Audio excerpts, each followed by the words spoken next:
Pakcik pun tak percaya. Selama ni pakcik sihat je. Tiba-tiba satu hari tu, pakcik rasa badan dah mula letih, kejap letih. Padahal tak ada buat kerja apa pun. Tekak, aus je. Kering je. Tidur malam, dah macam tidur ayam-ayam. Ya Allah, Tuhan je tahu. Pakcik memang terkejut besar dah. Lepas pakcik guna ni, percaya tak? Turun banyak. 7. Herba 3 serangkai.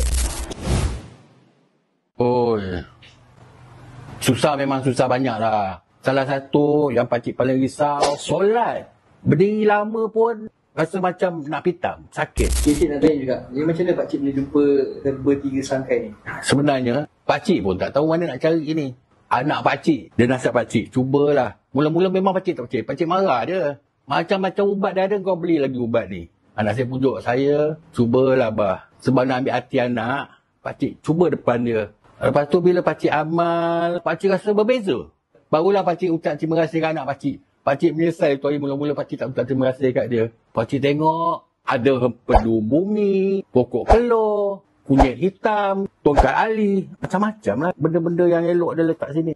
Tak adalah kepala nak berat-berat macam dulu. Kaki pun dah pakcik rasa macam muda balik lah. Dah tak ada dah. Kebas-kebas dulu pakcik kejap. Sekarang dah tak ada dah. Pakcik kadang-kadang rindu je bila nak kebas ni. Tak kebas-kebas lagi.